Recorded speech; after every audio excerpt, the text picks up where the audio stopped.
New horizons start to glow. One-way ticket to the sun. Your expat life has just begun. Welcome today. Today we're meeting with a good friend of mine, Robin Villa. She is an expat just like myself, coming to us live from the south of Spain. Hi, Robin. Hello. And so today we're going to have a little chat with her just to talk about her expat experience. We're also going to sort of talk about what Expat Livin does and how we can help other people with their journey from moving abroad. As always, I always like to say, my responsibility is to get you from where you are to where you want to be. And that's what I'm hoping to help you with today. And I'm hoping that Robin's story can help as well. So welcome, Robin. Wonderful. Thank you so much, Danielle. So let me just talk about, first of all, I met Robin not too long ago. Actually, we just met through a mutual friend, all of us having to be expats from the United States. And so give me a little bit of background about yourself. Just, tell me what you're doing right now. Okay. Well, my background is, I grew up in the US in the Midwest, was born and raised in Oklahoma, and ended up in my career working in Missouri. I was a Spanish teacher for 20 some years. So once we were moving to Spain, the visa that we chose was the non-lucrative visa. So that meant retiring was really the piece that needed to happen. And so retired at the age of 48 from teaching. Nice. Love it. Yeah.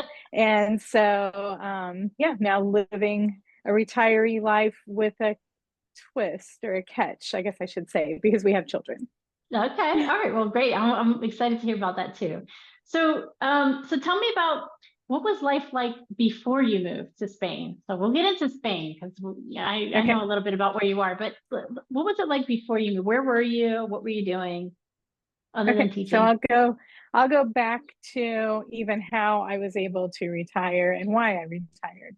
So pre-Spain, we have to talk about COVID. Of course. Yes.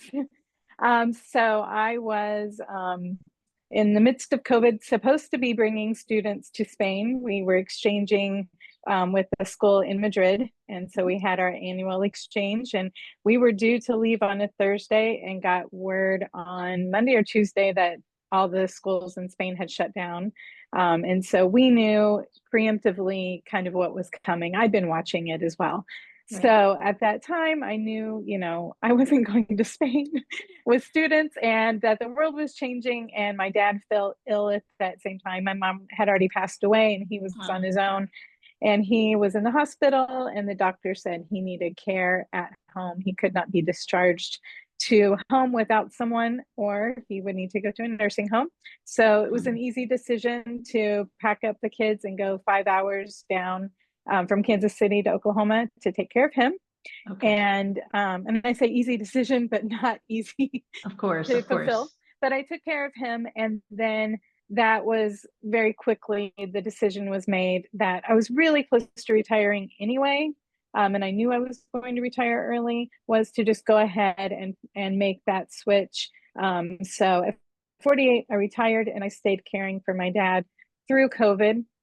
And then when he passed away, July of 21, yes, is when I was able to go home and we were all kind of reunited again.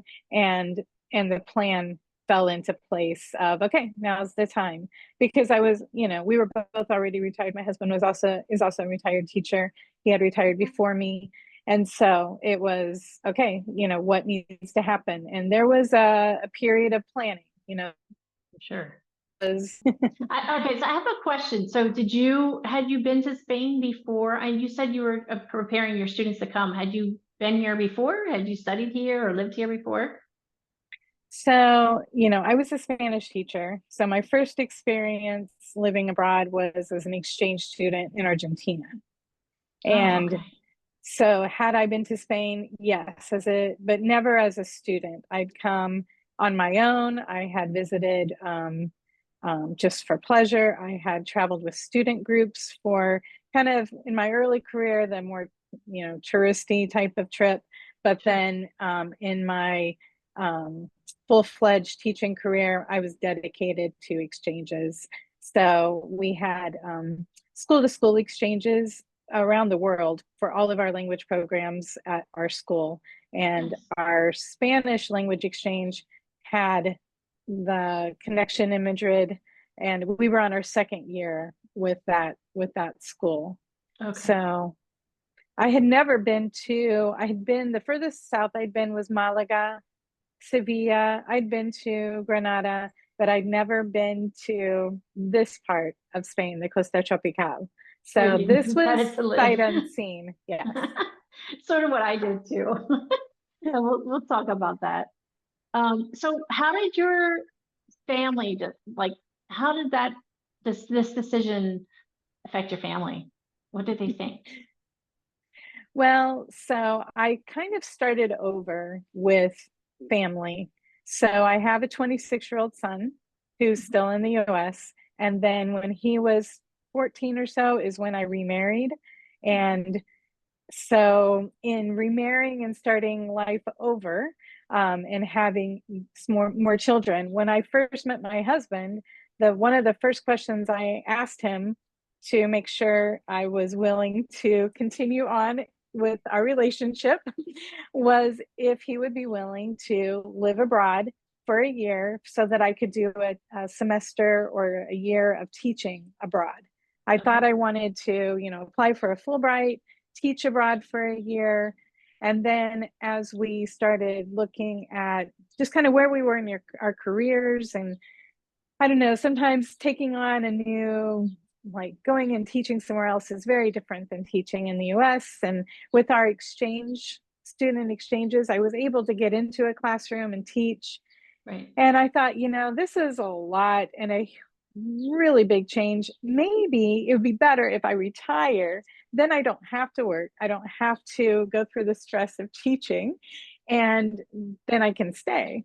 So that's kind of our evolution. Was at first it was, okay, we're going to spend a year abroad somewhere and then come back. And then it evolved to, no, let's retire and then make a transition abroad. Okay. So when you retired, you knew, sadly after your father passed, you knew that was going to happen shortly thereafter, that you would be moving. Yeah, we knew. And so all it was, okay, now here's the time. This is the moment. And there's nothing more that we're waiting on. Mm-hmm. So it was just time to develop a plan and execute. And so the kids were born into this inevitability of you are going to move abroad. That doesn't mean it was any easier, but we always had that plan. Okay. Well, that's good. So they knew at some point they were my kids were like, you're not serious. And they were like, guess what, guys, we're serious, we're moving.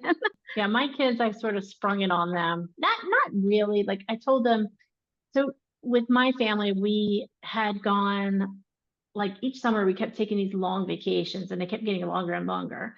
So, in US, your vacations, you may have 1 week off, right? So I had, 1 long week and then then I went to 2 weeks and then 3 weeks. And then finally we went to Costa Rica for 4 weeks. We were there for the whole month. And it really was sort of the turning point for me. And I needed to go to that trip because, like you, my father was ill. He was passing. I had just lost my niece who had passed away and another aunt who had, all in the same amount of time, in the same period of time. So I was over it. I've had it. I need a break. And while we were away, my husband and I were thinking, well, this is really cool. We owned our real estate company in the US. And so we were able to run things with our team behind, and they kept everything going. Everything was great. We had time to decompress, be with our children.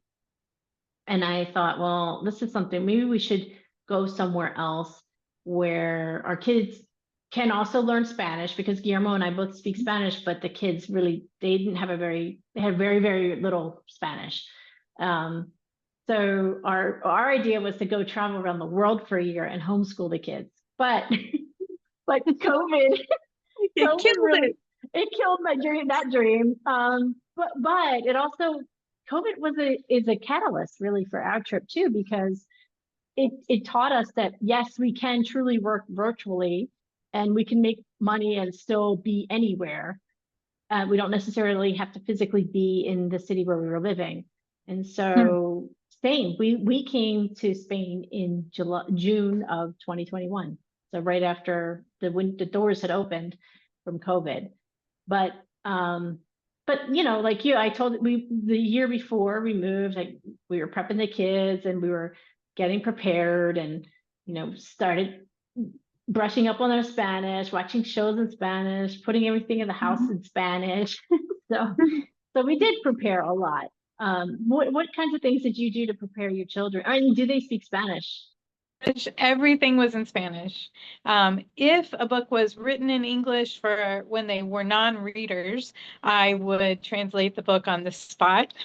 Once they could read the printed word, I would read the book in English if it was in English, and if it was in Spanish, it would stay in Spanish. But I did everything to try to help them become bilingual, and they would respond in English after, like, they had a little bit of time where they seemed to be like grasping the bilingual. Once we started school, their friends were all in English. That was gone.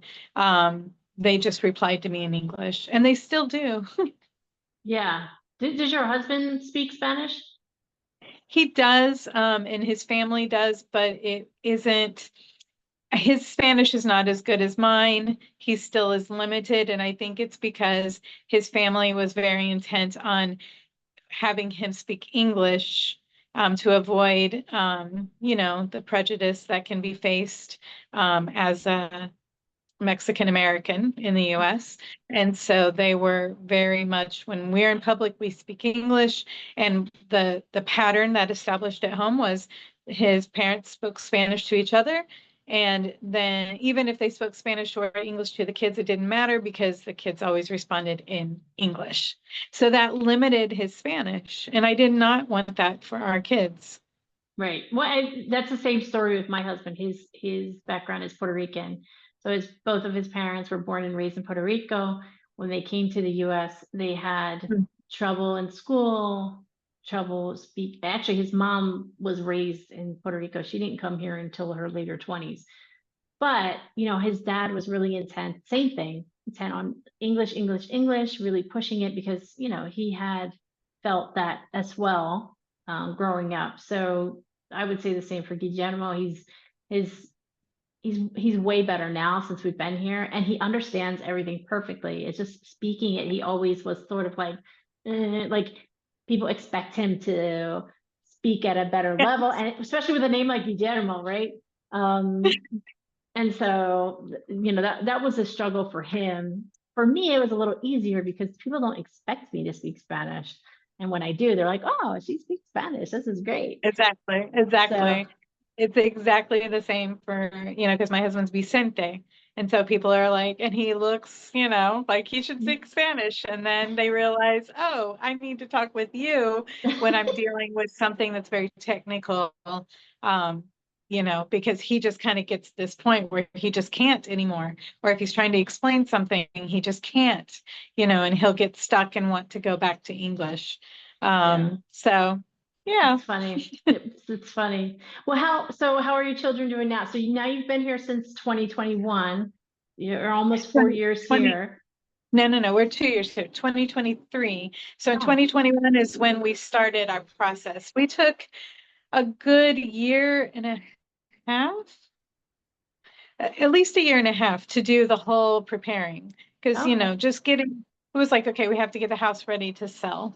That was like the number one thing. And just being back together as a family after COVID and being apart, taking care of my dad, like we needed that time, getting the kids back in school.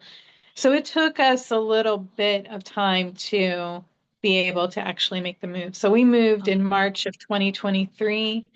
And actually March is, I think, the best time to move is either fall or spring. not December or July. I agree with Yeah. you, especially where you live. So what made you decide to move where, and now if you want to tell us where are you living and what made you decide to move there? So we are in Almuñécar, which is on the Costa Tropical of Spain. We are an hour east of Malaga, an hour south of Granada, which to me is perfect because you can access city life in a historical city to boot with Granada, or you can, stay in our small little town, which is very much a pueblo, and we have it's a working town. There's about 30,000 people who live here. It's a blend of expats and a local Spanish community, but it's not like a small city. To me, it's a decent size. It swells to about 150,000 in the summer months, and that's when it's probably the least desirable, in my opinion. But people from all over Spain and Europe come to spend their vacation here. And we chose Almuñécar. We had actually, Spain was not our first thought. Our first thought was Panama. Okay. Um, I'm hearing and that a lot, by the way. You're not the first one to tell me that.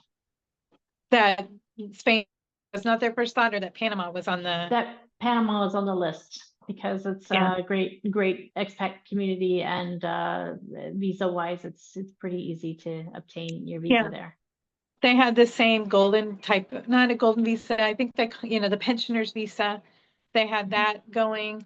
They had some things that were very attractive as far as, because of the US and the Panama Canal connection, there was just more infrastructure in that part. You have less time change difference between the US. You have hospitals. I think they have a Johns Hopkins in Panama City. There were so many reasons we were dead set on Panama for a very long time. And then things just really changed, in my opinion, safety wise. And I didn't want to go and live in a community where I needed to be really careful getting out and venturing and becoming Panamanian. So yeah, that we very quickly decided no to Panama. And then, like I had mentioned, we were exchanging with our school in Madrid, and it seemed like it had been staring us in the face the whole time. Well, of course, it should be Spain. Why had we discounted Spain? Why had we never really considered it? I don't know. But what's wonderful is the access to Europe. So, we can easily pop over to France, and it's, not a major trip to get to France. And so just to have Europe at your fingertips, and then Spain being part of the EU, I really don't know how we ever didn't consider Spain before we had thought Panama. Yeah. What's funny? When I studied abroad, I studied in college, I came to Spain, but my initial choice was to go to Mexico at that time. And I remember I was dead set. I'm going to Mexico. And it was partly because my husband at the time was my boyfriend, is Puerto Rican. And a lot of my extended family is also Puerto Rican. And I guess I was thinking Latino. I want to go Latin America. And I never really even thought about Spain. But at the time, it wasn't really safe for Americans to be in Mexico, especially young, blonde, blue-eyed Americans. And so my professors convinced me to go to Spain. It wasn't even on my list. And since that trip, that was like 20 something years ago, I've always wanted to come back. So that's what brought me back here with the husband. But now we're stuck here. Wonderful. So, but why Almuñécar? Because I lived in Almuñécar too for a little bit, and it's beautiful, lovely. And I agree with you about the summers. It's just a totally different world in the summertime. But in the winter time, that's where my children are a little bit older than yours, so they were struggling a bit with finding things to do, especially coming from an urban center from Philadelphia area. So for us, it was too much travel to go to the mall, too much travel to do some of the things that we wanted to do. That's fun. So yeah, we like the hustle and bustle of the city. Yeah, and see, I always feel better when I get out. I like going in, but then I want to come back. We lived in, when I say Kansas City, we lived about 45 minutes, outside of Kansas City. So we always were, for us, 45 minutes to get to someplace and then to come back. We were used to that. So this feels very similar in a way because of going to Malaga and then coming back, or going to Granada and coming back. I have no difficulty driving 45 minutes to an hour. Once you get to the 2 hour mark, that's where that's where you think about it for a little bit. But I think it's perfectly situated so that you can still feel like you're in a smaller town. I like walking and seeing some people I know. That makes me feel like happy inside. That's great. I learned about Amuñacar because of someone who now is a relocation specialist. But at the time, remember, we go back, my kids are now 14 and 11, go back to them being babies and me wanting to raise bilingual children. And I am just constantly looking for, examples of people doing that. And so I was following someone who was in Panama. And that's probably how I even narrowed down where we were going to live in Panama. And then I was also following an American couple living here in Spain, raising their children bilingual. And I was just fascinated to watch videos and hear the language development of the kids. And, I wanted that so much for my kids. And so when we looked back towards Spain, and I see that she's now working as a relocation specialist, and I started thinking, it's not that I came here because of her. It was more like, the things that they were looking for in a town were very similar to the things we were looking for. We took a class to learn to move to Spain, but one of the benefits of the class was establishing what are the things that we really need. And something that we really needed as a family was a community where my husband could access English speaking activities. And there's quite a bit of expat activity here. Right. For me, I wanted more pure Spanish Spain. I love being able to spend a whole day only in Spanish. And I just think that's just so much fun. But it also is wonderful to be able to access things in English. And then for him, he also was a beach lover. I didn't think I wanted to be near the beach. That was not high on my list. It was on his.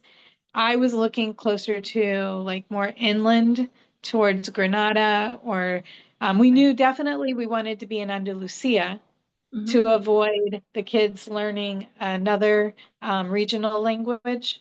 I didn't want to put that on their plate. So, we always knew it would be Andalusia, and so we were kind of limited.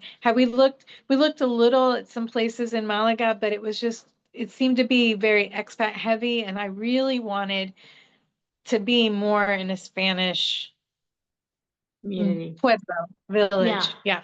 It's funny because your story is very similar to ours. I mean, when we first came, we came with the same intention, but our goal was only to be here for 1 year. So when we did come, we also settled in Almuñécar, and we lived close to the beach and almost identical. My story is almost identical to yours. And it was great. My kids did go to the public school there, and they did learn to speak Spanish in that first year. And that was the goal, right? Our goal was to be here a year, be part of the community, learn Spanish, do Spanish things, learn the culture. And we did love it, but we loved it so much that we wanted to stay another year, but we wanted to try something else. We wanted to try city living. And so that's why we moved to Madrid. So, and after the second year, we're like, oh, well, we love it here. We're going to stay. And who knows how long we'll stay in Madrid, but we definitely love Spain. So, but our story is very, very similar to yours. And I get that. Yeah, but you're a city girl.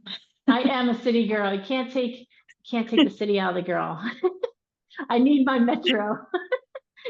I need my Yeah. my 5 nail salons, but I don't even Well, get and my nails done. I was hoping that one of my goals, is like I could move to Spain, not have to have a car, and we move here, and pretty much in the first 2 weeks, I guess it was one of those big surprise moments, but how I didn't figure that out before was, yeah, there is no way to live here without a car. I must have a car. And so, yeah, I That's that's enjoy public actually transport, but no, but that's actually a really good segue to my next question. Is like, what were some of the things that surprised you the most about your move here? well, everything related to a car and getting your license, like, but you don't really know until you go experience it. Um, it was getting a Spanish license was one of the most humbling experiences, out of my comfort zone experience, making you feel like an adolescent again, and learning from zero. I did not know how to drive a stick. And so that was an added level of complication. Speaking Spanish is my superpower here and the thing that helps the most. So I did not have to worry about, but it didn't matter. It still has been one of the most accomplished feelings ever to drive with a Spanish license. So what's surprised you the most, good or bad, about living, other than driving? Um, the good part for me is that I had lived abroad before. I had traveled abroad. I had been in, different situations. So I don't think that was really too much of a surprise.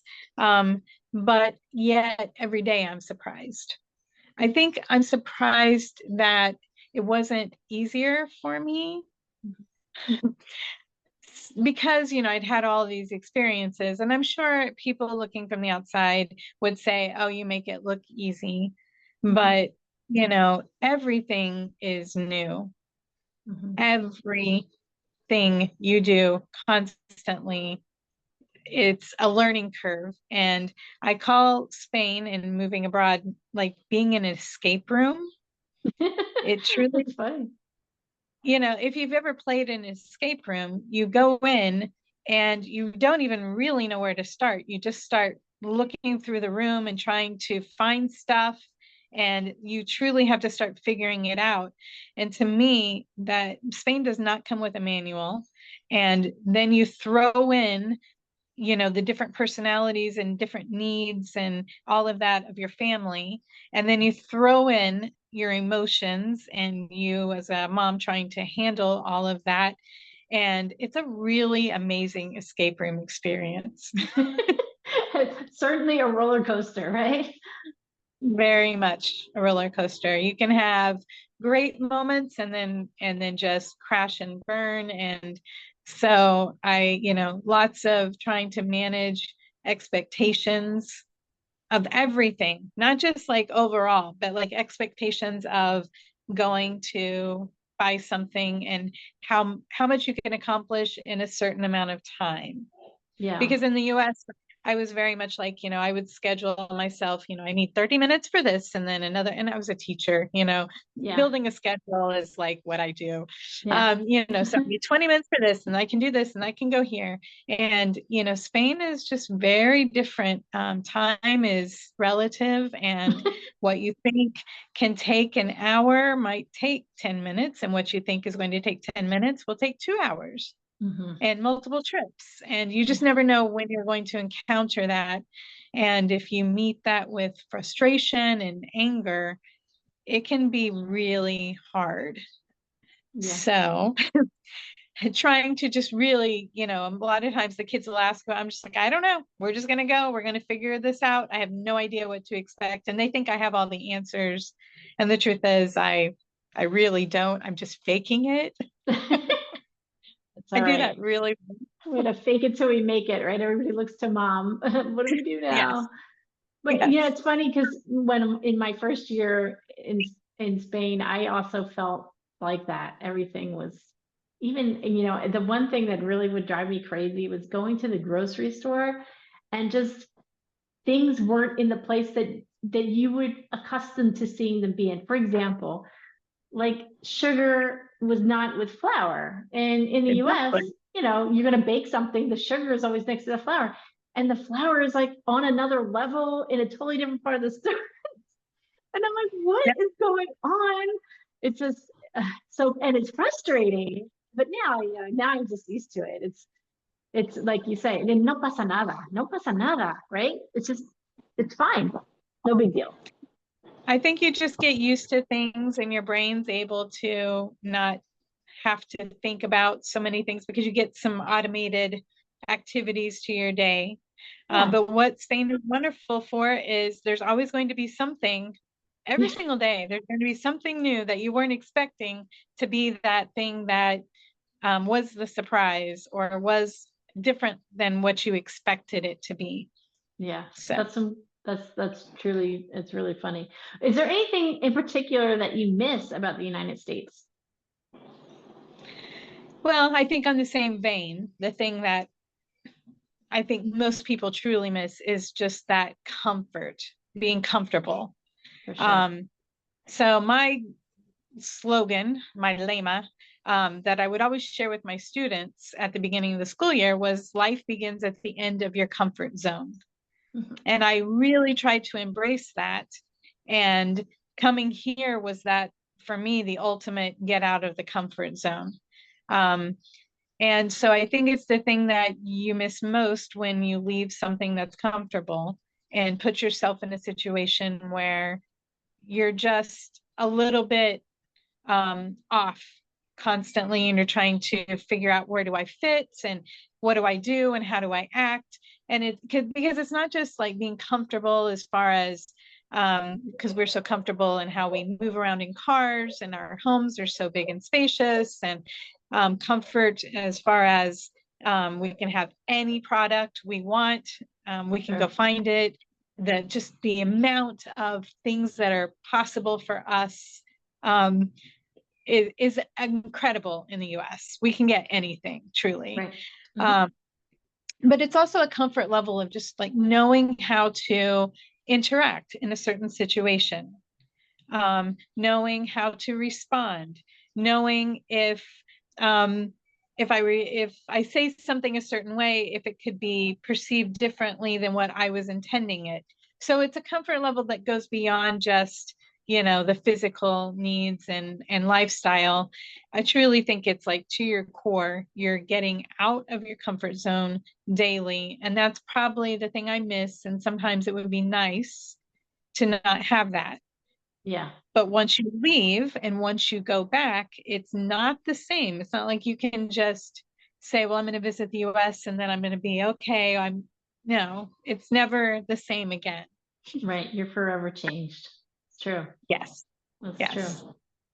Are there things that you don't miss about the US?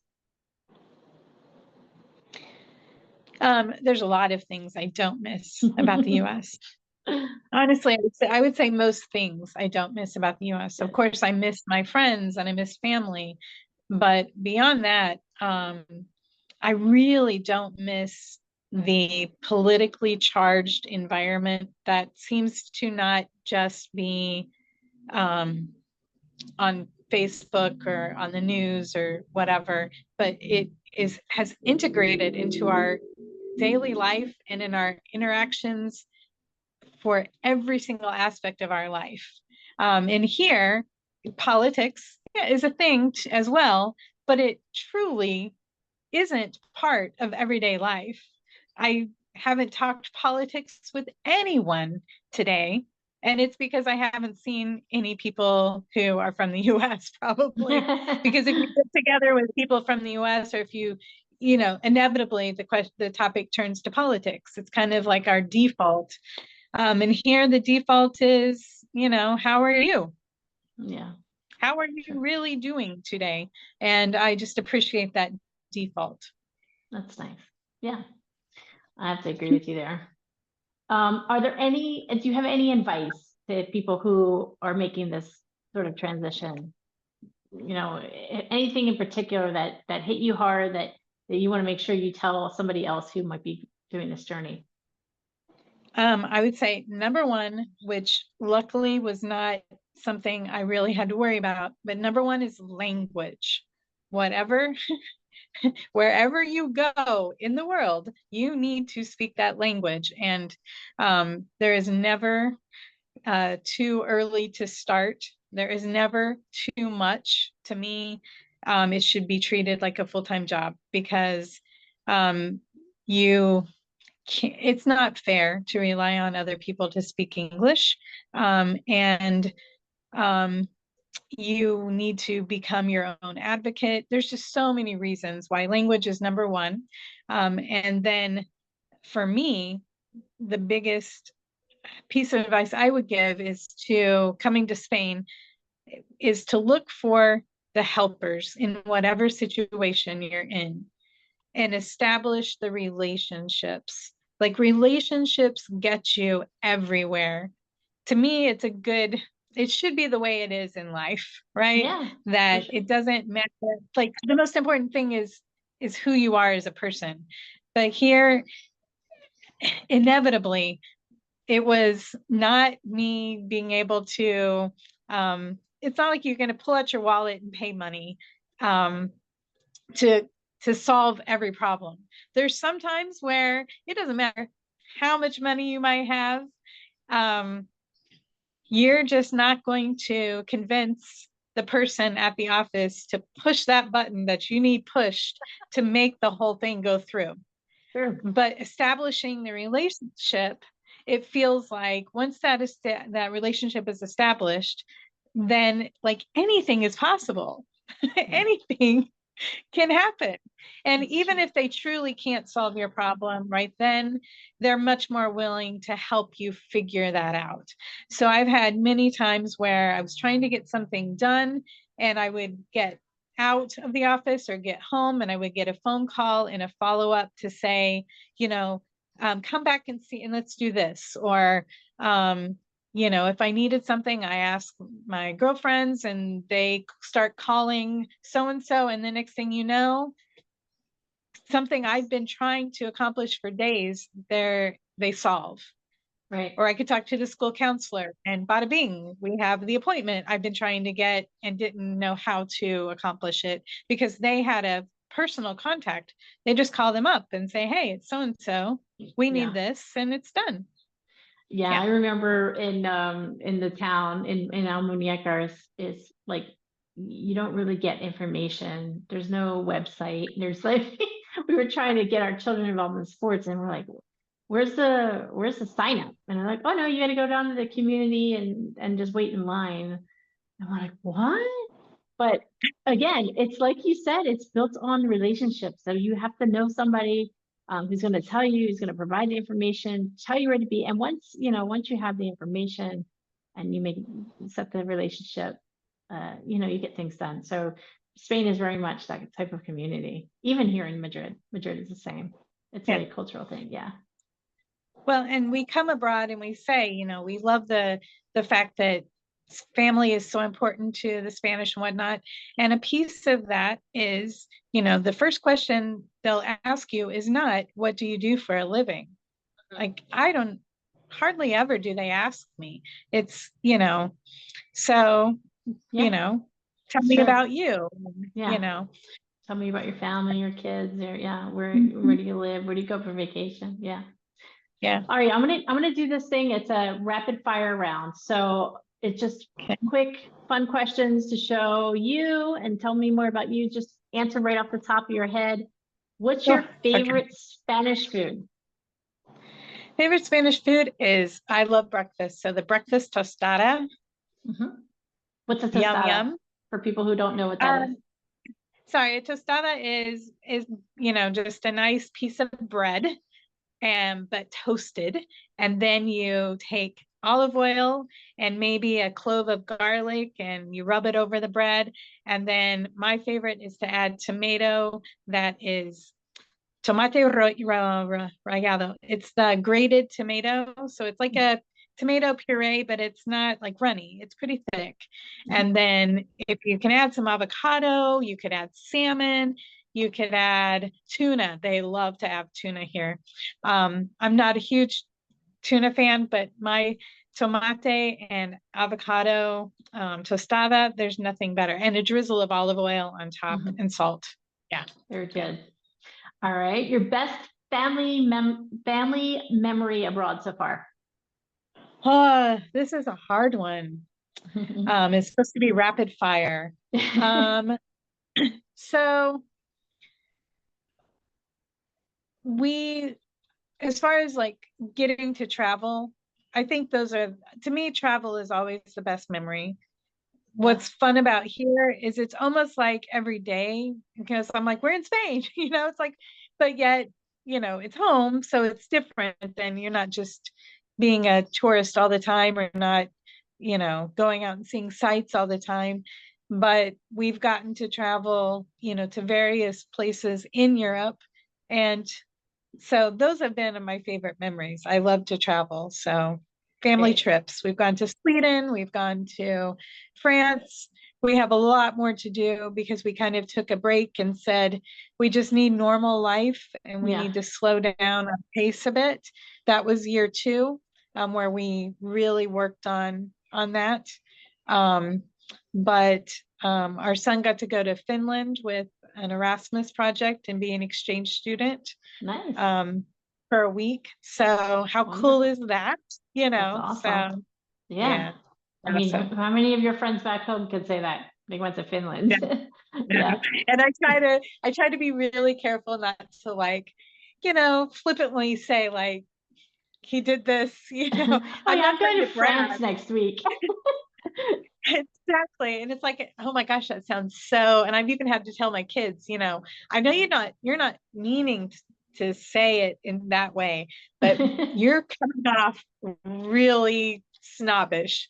So tone it down, be careful what you share. Yes, we live in paradise. All right. Well, next one is what's a Spanish word that your kids say better than you? They wish. I would say there's not necessarily a word, but they definitely have picked up the slang more than I have, so they'll pull out, the literal, or I'll say, something and they'll be like, no, we don't use it that way. And so I think my Spanish at times is a little antiquated when it comes to slang. So I'll give them that. Give them the slang words. And what does your morning routine look like right now? So what do you do each morning? Well, right now. So, I'm retired, but yet having children makes you feel kind of like you have a job still. So absolutely, you do have a job. I do. I wake up very early, probably not US early, but I wake up about 7 to take my son to the bus stop because it's still dark in the winter, but to save him a little bit of time so he can sleep in a little bit more because he gets up at 6:30, which isn't necessarily the norm, but his private school, that's a Spanish bilingual school, is about 45 minutes away. So I wake up and I take him to the school bus, drop him off in my pajamas. I do not get up and get ready. And then I come back and that's where I get myself together. And then Mario goes to the public school. And so I have to have him there at 9. He can take the bus or I can take him. So I now am the treasurer for our parent association, the AMPA. I am their treasurer. So I go in at least 2 days a week to open up the office and to do things. So a lot of mornings I take Mario to school. I have a trainer who comes and, try to work out a couple of days a week, or I might have lunch with friends. So while they're in their school day, I can do those fun things. Yeah. And then once they're back home, then I'm back to being taxi chauffeur mom. Yeah, it sounds familiar. Yeah. All right. Well, I guess we're gonna wrap things up. Is there anything else that you would want to share? Any major tips that you want to share with people who might be watching? I think as far as tips or things that I would want to share is really focusing on parents bringing children to Spain. Because if you look online, you get a lot of the responses of, oh, children are flexible, or children are, they'll adapt and they're perfectly adaptable. And I really don't feel like that's an accurate response, a true response. Every child is his own world or her own world, and they will react and adapt differently than you think they will. I really truly thought one child would be great and the other one would not. And I focused on the one I thought would not. And then the one we thought would be great really struggled. And it was a physical reaction to the stress or the trauma of moving that manifested as a tic that is a tic unlike you have ever known. At some point I was, wondering if maybe he had Tourette's. It was that serious. Wow. And it lasted 4 full months before it started to resolve itself. It's still a very painful thing for him. He does not like for me to talk about it. He developed, as part of the tic, a stutter. The stutter has not resolved itself completely. Okay. So, how old is he, if you don't mind me? He was 10 when it started. Okay. He's now 11. Or was he 11? He was 11 when it started. No, he was 10 when it started. He's now 11. Like, we've lived with this. The tic itself lasted 4 months, but the stutter has stayed and is kind of that remnant. It was the last thing to develop. It develops 3 months after the tic, and the tic evolved. Okay. But I'm surprised it hasn't gone away yet. And I still am hopeful, but that's a difficult thing as a parent, to know that your child has reacted in that way and that they really are suffering. Yeah. And yeah, so he really suffered and had a very difficult time. The tic was just a manifestation of that. And then, trying to get, the school was excellent and wonderful, but of course, we absolutely had to get him counseling. And after we did all the medical tests to find out it was just purely psychological, I think you need to really watch your kids, and you need to really not expect it is just going to be a breeze, and then assessing yourself, how am I going to handle this? Knowing I'm the one who brought him here and put him in that situation, so. No, I know it's hard. Every child is different. And I have 4 children, and each one of them reacted very differently. And like you said, and my oldest, for example, next year is his final year in school, and then he'll go on to uni. And he's already saying, I don't want to stay in Spain. I'm out. I'm leaving. I don't want to live in Spain. And it's sad for me. And I feel like I did that. That was my decision to come here. And I didn't realize. Now, of course, he's happy. He has friends. It did take a while for him to make good friends, and he has a wonderful group of friends. He's in a great school. The school's been fantastic. But, I think he does have a little bit of trauma. And as a parent, that's something we have to think about too. Yeah. Yeah. And you have to be willing to say, that it's okay that I made this decision, and yes, it affected him and it changed him. But there's also some good ways that it's, benefited our children. I think the benefits outweigh the bad. Absolutely. I do too. And, we have to mess up our kids in some way, right? Oh, absolutely. Just kidding. We have to keep No. psychology, counselors in business. That's right. That's right. All right. Well, I just want to say again, I'm going to close. Thank you so much for joining me today. And I really much enjoyed your story. And I hope it helps somebody else who's thinking about doing this experience, this journey along the way. And, Expat Livin, that's why we're here. We're here to help other people make the change, whether it's to Spain or Portugal or anywhere in the world, really. I'm here to guide them and provide stories just like yours. So thank you so much for helping me and for being here. Thank you for letting me share our story.